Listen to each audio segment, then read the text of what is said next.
welcome to this episode of Metawell. Cecil, I feel like now we are in this trend where I gotta check in and be like, how are you? How's your well-being?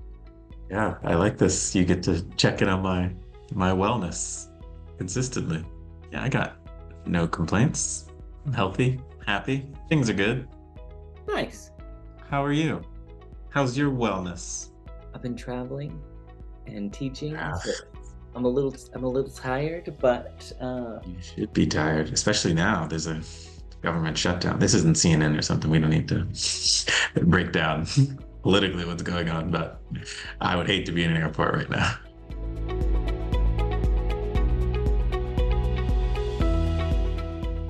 Does this happen in other places? Like, it's weird that they can just turn off the government at all, but are we the only ones dealing with this?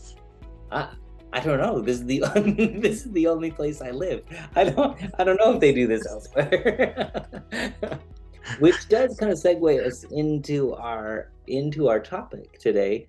Today we're going to talk about occupational well-being, and I wonder if all of these Congress folks, men and women, how their occupational well-being is going right now. It's I'm pretty sure they're on vacation right now, at least in the house, right? So Yeah, but do they ever really go on vacation? I don't know.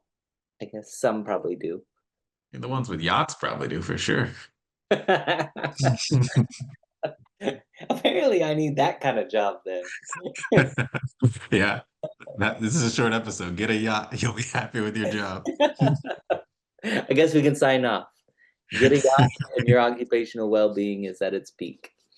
Maybe while we wait for those congressmen and women to get back to work, we can talk about our own occupational well-being. This seems like a topic that we don't necessarily focus on a ton. Like, I think oftentimes we talk about burnout, or we talk about work stress, or we talk about being overwhelmed at work, but we don't really talk about occupational well-being.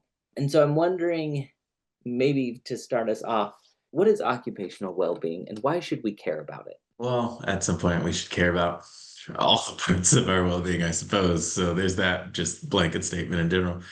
But what comes to mind for occupational well-being, I see multiple sides to it, like the actual doing of your occupation, and then the impact or what you make of your occupation. And so there's the well-being associated with the what is the actual environment and role that I have, and all the factors in that. Is it safe? Does it feel like I do an important role? Am I valued there? Like these kind of environmental factors, I think, in the occupation. Do I like the job? Do people there like me? All the things that can contribute to how you're feeling in a place and in a task.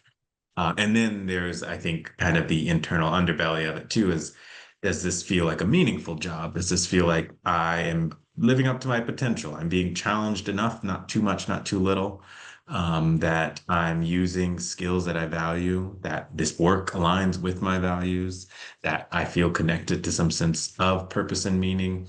Maybe it doesn't have to be through the job, but the job isn't taking away that connection in some kind of way, and it isn't threatening congruence with my values or with the kind of person that I want to be.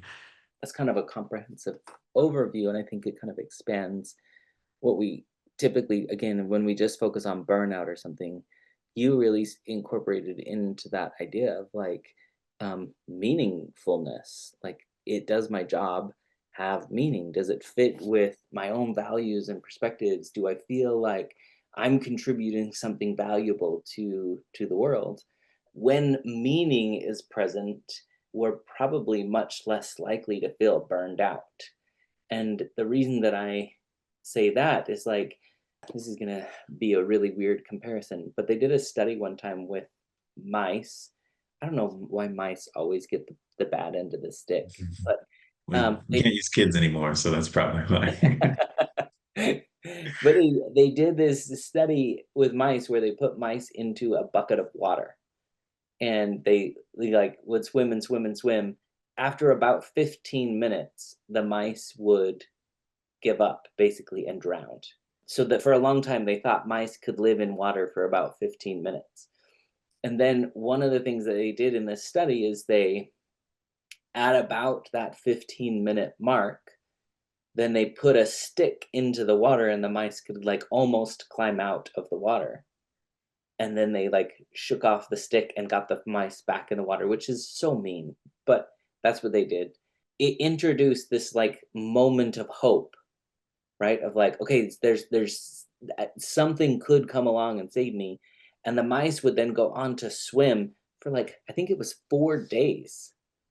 And so they went from like not thriving at all to all of a sudden having hope, having like a sense of purpose of like, if I keep swimming, maybe a stick is going to come. And they lasted like infinitely longer. And I think, again, this is kind of a crude analogy, but I think if we're doing a job, it's kind of like we're just treading water, right? Like we could just tread water to tread water, and we could just go to work to do work, but we're going to burn out really quickly.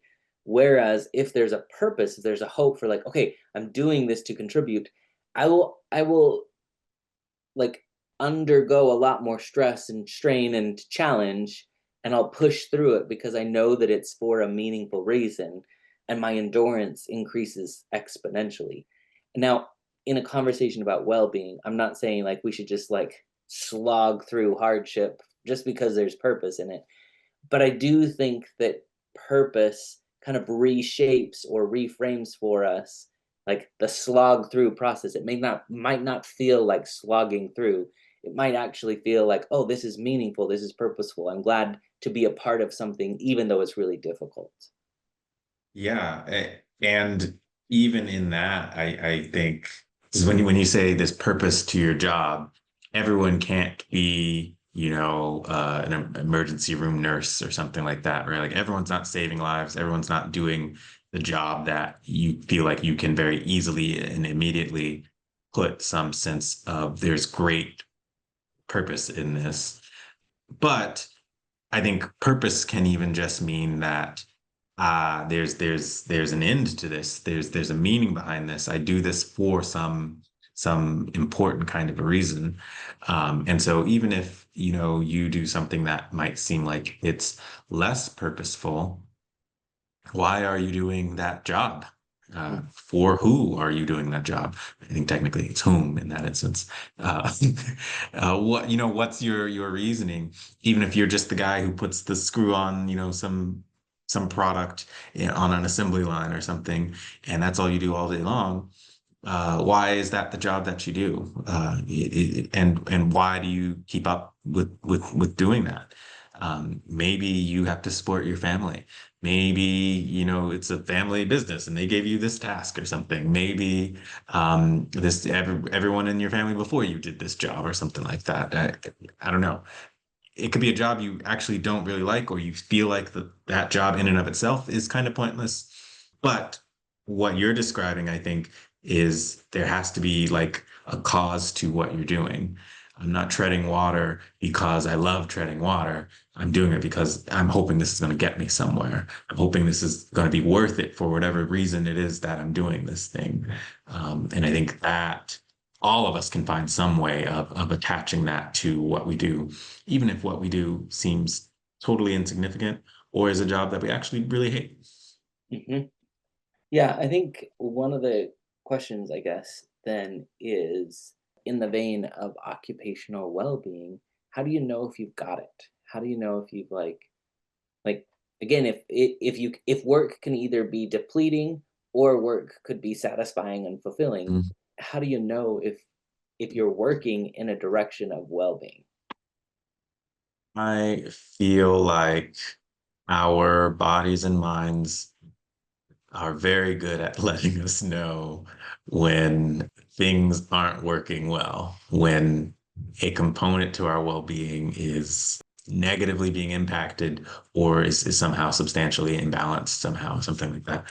Um, And in the context of our occupational well-being, I think how you feel and respond to work, how you perform at work, how work impacts how you're existing in the other areas of your life. If you're noticing that you feel terrible, you don't want to go to work, you hate work, you feel worse after work, you don't even want to talk about work, you feel like it's impossible to escape from work, and when you do escape, you never want to come back. You are, less energetic than you used to be. You are feeling more numb than you used to be. Or, any of the things, our bodies and our minds, I feel like let us know that whatever is happening right now is not the ideal circumstance, and that something needs to change. I think, there's biological ways, like when we're talking about physical health, there's lots of biological responses to inadequate physical health. But when we talk about occupational wellness, I think we have to pay attention to things that aren't going to be like, the feeling of hunger or weight gain or glucose levels or something like that. It's going to be more like, how do I feel? What's my reaction to work? What are my relationships like right now? Am I a different person in being in this job and doing this and dealing with all the things that come with this job than the kind of a person that I would like to be? I think those are the signs of if I'm well or not. Yeah, it's interesting because I was thinking back on a lot of the other components of well-being that we've talked about, and a huge portion of the components of well-being that we've talked about before are really personal or individual, right? We've talked about like emotional well-being, we've talked about physical well-being, we've talked about like nutritional well-being. So much of that is like me determining what I take in, how I spend my time, what I do with my energy and effort. We talked about social well-being, and that's a bit like now interactional. But this is like one of the first components of well-being where a huge chunk of it might be outside of my control, right? I, as an employee, I go to work and to a large extent, I do what I'm told to do. I may not have a lot of autonomy in determining like how my day gets spent or how much time I get to do a certain project or task or whatever. And so this component of well-being at some level feels a bit different than a lot of the other components of well-being because like I don't I don't get a lot of control. If I'm talking about nutritional well-being, I get to decide what food I put into my body. Um, I get to decide, how many different supplements I take or whatever. So a lot of it is up to me. And this occupational well-being, it feels different than that. So I guess that's my other question is can we really achieve like the pinnacle of well-being in an arena don't have where we don't have control? That is a good question. And I think any question that starts to talk about control kind of begs a bit of a question about perspective too, because you might not have control over specific aspects to the job. You don't have control over what they're telling you you have to do. You don't have control over what specific conditions they've created for that job. You don't have control over who's there too, probably, like your coworkers or your boss or whatever. You don't have control over what their attitudes are like and how they feel about you and treat you. There's so much that you don't have control over that would make things easier if you did have control over that. But you at all times in any situation do have control over some things. You have control over if you're going to continue doing that job. And for whatever reason, I'm assuming if you're going to ask that question about the job, you are choosing to keep going to it. Um, I mean, that's one huge pillar of control that you do have over that. Not only that, but you have control over how you show up when you go to the job. You have control over what you make of why you're there, why you're doing that job, why you're dealing with whatever the stressors are or whatever the big obstacles are to enjoying that job. You have control over how long am I going to stay at this job? You have control over have I negotiated how much it's worth for me to give my time to this? Are they paying me well enough? Are they giving me the things that I feel like I need from this job in order to do what they want me to do? Um, I suppose some people have more negotiating power than others, but you do have that kind of control. Um, So I think it's if you're going to try to answer that question, you'll have to look at, well, what are the areas that I do have control over, and am I fully exerting my power in those areas? Have I really exhausted what my choices and options are in all these things? And until I do that, I can't say that I'm 100% without control. I don't know that I fully Hmm. answered your question. I like took it over somewhere else and answered that. Well, do you want to answer the original question as well, or should I just build off of where you went? Take it for where I went.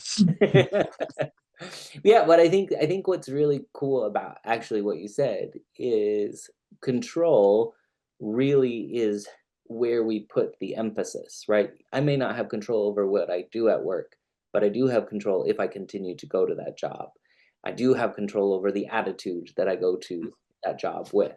And it did remind me actually of the this like occupational well-being. There's a couple of kind of major players in that space. And one of the groups of people there, I hope I say this person's name right, is Majman, maybe Meijman, Majman and Mulder. And they talk about this idea of like effort recovery. And so I think sometimes when we go to work, we kind of like we exert all this energy and effort.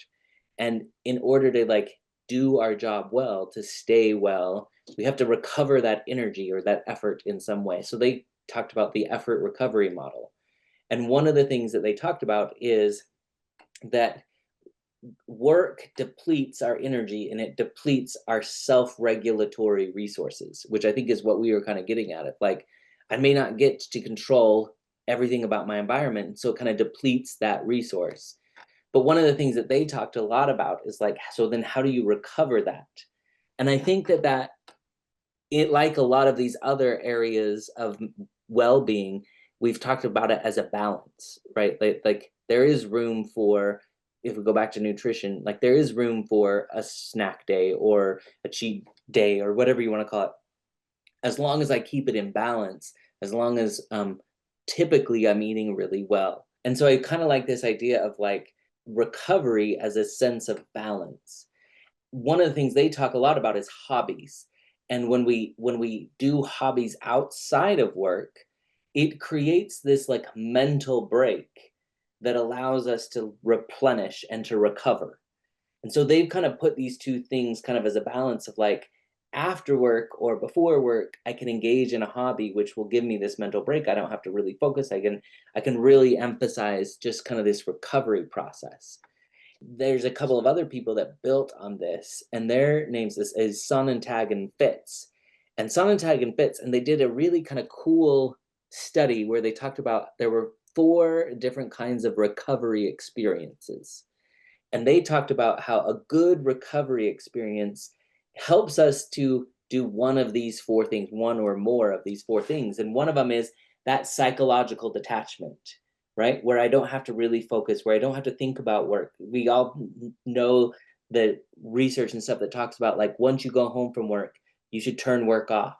You shouldn't check your emails when you're at home, right? So this psychological detachment is something really important for this recovery.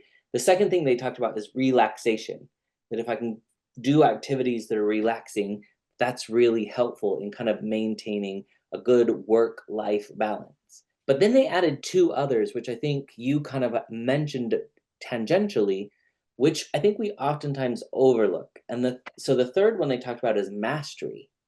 That if I get really good at something, it takes less mental energy. It takes less focus. I think driving is a really good example of that. Of like when you first learn to drive, it is like every ounce of your attention, your bodily energy is dedicated to like looking at the road, making sure you don't make mistakes.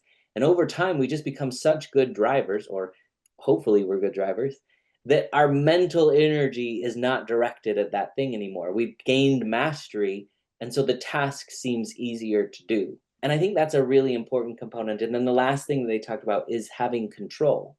And I think that gets back to what you talked about a lot. I might not have direct control of what I do at work, but I do have control of my attitude. I do have control of how I show up for my colleagues. I do have control over, parts of my day, perhaps, of like what I do first versus what I do second. And I think that those four things combined, that like that psychological detachment, the relaxation, the gaining mastery, and having a sense of control, those are components that kind of expand what occupational well-being might include. And I think that's a really valuable way to be thinking about it. So, if these are the four components to a good recovery, which is what we need to balance out work, it sounds like Mhm. particularly stressful work, but work in general, work that uses our mental resources. Should we be trying to get as many of those components as possible? Should we be trying to touch on all of these areas as much as we can in what we do in recovery?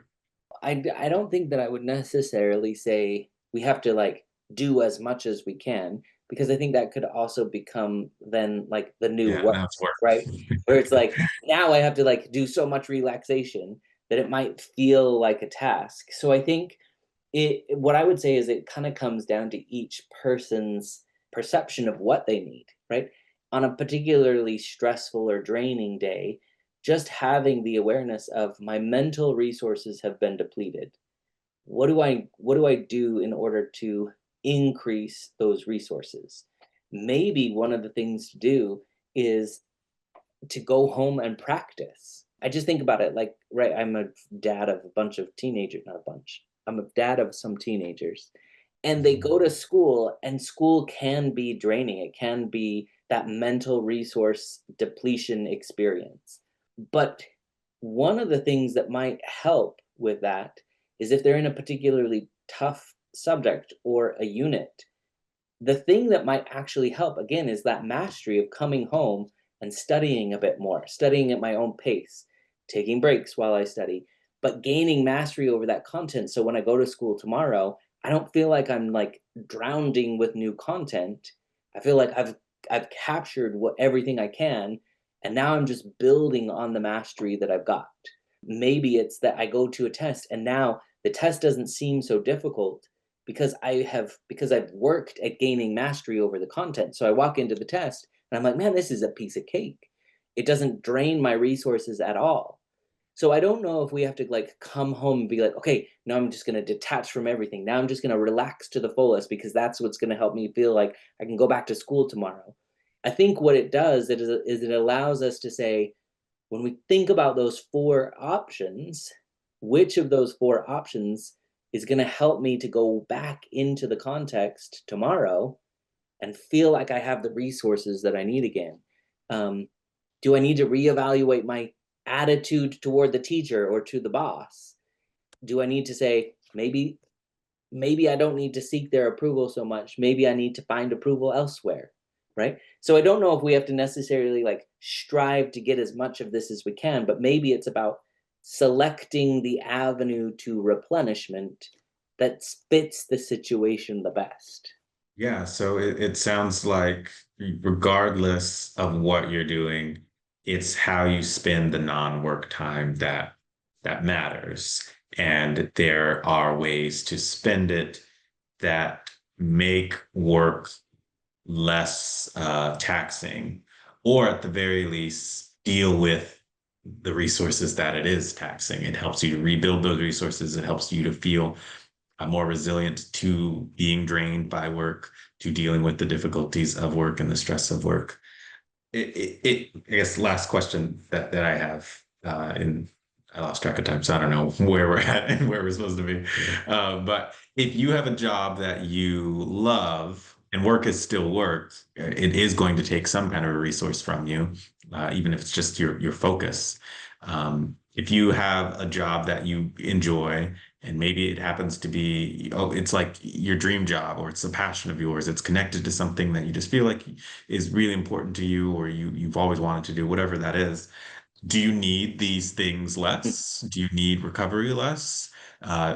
Or is it different? Is it because it's still a job, it still impacts you in the way that jobs impact people? Yeah, I think I would say potentially you need these things less because that job might be filling some of these roles, right? Like if I really love my job, then I'm probably getting pretty masterful at it. And so it probably fills that role. If I really love my job, perhaps that means I have a lot of control or autonomy in what I get to do and how I get to spend my time. And so recovery of that resource may become less important outside of work. I might feel like that need has been fulfilled. Everybody relaxes differently. And I think sometimes if I love my job, that might be a form of relaxation of like I get to do this thing that I really love. And so again, I might feel less need to recover from it. However, at the same time, I think it's really important as we talk about well-being to again to talk about balance. I could love my job and I could turn into a workaholic and that could consume all my waking moments and I could sacrifice other things as a result of that. This is going to be another weird comparison, but I think and I especially for me because I don't particularly love working out, but working out can do really great things for our body, right? It can increase muscle mass, it can increase our stamina, it can increase, it can have so many positive benefits. It can ward off illness and disease. It can, right?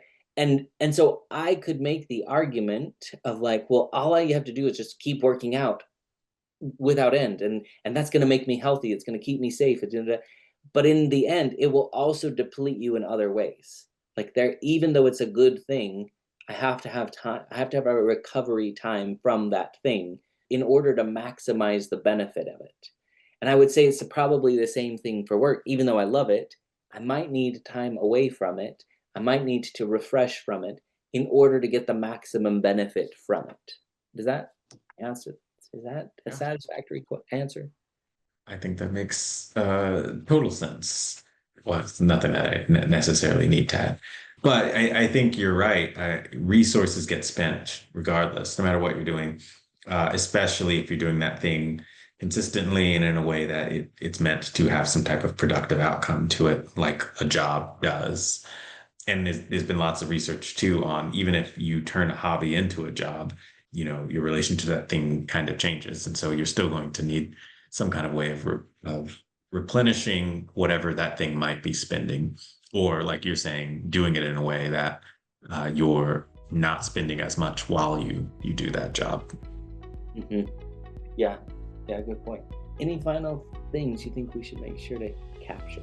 Nope, I've done my job sufficiently. My occupational well-being is fully checked. Well, hopefully that's helpful. I really appreciate kind of the complexity of those four recovery experiences. And I think it goes way beyond what we typically talk about as far as like self-care. I think sometimes we talk about self-care as like just detach, just relax. And I think those recovery experiences of adding mastery and control really kind of broadened that. So hopefully that was a useful conversation for people. Let us know what you think. We would love to hear kind of your feedback and thoughts on the things that we talk about and cover. So let us know. In the meantime, go be well.